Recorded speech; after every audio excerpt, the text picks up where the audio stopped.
Welcome to The Explainer. You know, there are some words that just carry so much weight, right?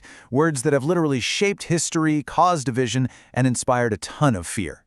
Today, we're tackling one of the big ones, heresy. God and Us presents Proclamation to the Nation.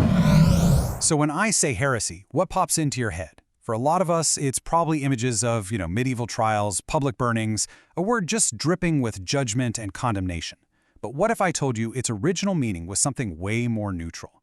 Something you actually do every single day. Okay, so how did heresy get this super intense reputation? To figure that out, we've got to go back, way back.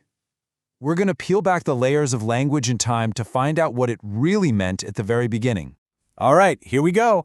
The word heresy actually comes from the Greek word Hairesis. And get this, originally its most common meaning was simply a choice. That's it.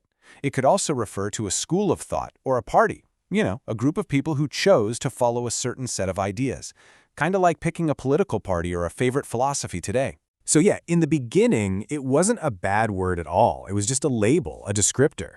The source material shows us that biblical texts used heresies to talk about the big religious groups of the time, like the Pharisees and the Sadducees.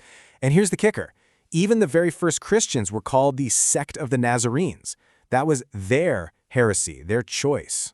So the big question is, how did we get from a simple neutral word for choice to this weaponized term for error? Well, it all started to change when one particular choice was suddenly seen as being not just different, but better. And all the other choices? Suddenly they were wrong. The whole meaning flipped once the idea of a single, established religious truth really took hold. All of a sudden, a heresy wasn't just any choice anymore.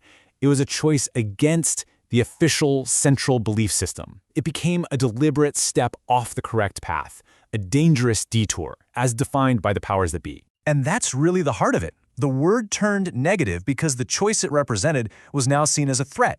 If you made that choice, you weren't just seen as having a different opinion, you were flat out wrong. And not just wrong, but dangerously wrong. I mean, look at this journey. It's pretty wild. It goes from a simple, harmless Greek noun to a life or death accusation in the Middle Ages. Literally, thinking differently could get you burned at the stake. It's just a powerful reminder of how words can be twisted and reshaped by those in charge. Okay, but here's where things get really interesting, even a little paradoxical. What if some of these divisions, these heresies, in that original sense of the word, are actually necessary? What if they're a good thing? This is a key idea from the source material. The Apostle Paul, writing to the Corinthians, says something that sounds totally counterintuitive. He says there must be divisions, or heresies, among you. Why? For a really surprising reason, so that the people who are genuine can be clearly seen. The thinking here is that when different choices or groups pop up, it forces everyone to see a distinction. The contrast makes the real believers, the ones who are approved, really stand out. It's like, without some disagreement, how can you ever really test the strength and truth of what you believe? And what's really cool is seeing how different Portuguese Bible translations tackle this exact verse. The Greek word is the same, heresies. But look at the translations. Heresies, parties, divergences, divisions. Each one has a slightly different flavor, right? But they all point back to that same wild idea that these splits are somehow needed to let the truth shine through. Now let's be clear, this doesn't mean all choices or divisions are good. Not at all. The source material draws a really sharp line in the sand between a choice that reveals truth and one that's just plain destructive. And this is where we get the term destructive heresies, right from this passage in 2 Peter.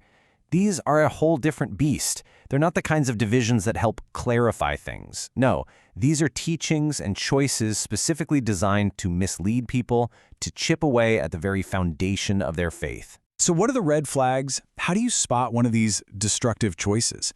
Well, the scriptures give us a pretty clear profile. It's all about selfish motives. These false teachers, they aren't looking for truth. They're twisting things to get their own followers, to get power. And what's really scary is they often pop up from inside the community, which makes them so much more dangerous because what they teach ends up denying the very thing they claim to stand for. And all of this brings us to the final and maybe the most important takeaway. This isn't just about pointing fingers and calling out heresy in other people.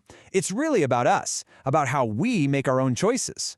Because the key question isn't just, hey, what's the choice? It's what's the root of that choice? Where's this belief really coming from?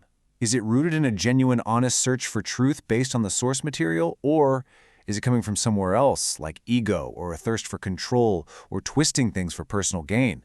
That's the question we all have to ask. So how do we do that? Well, the source material suggests that discernment is a skill you can build. It starts with knowing the source for yourself, right? So you can't be easily fooled.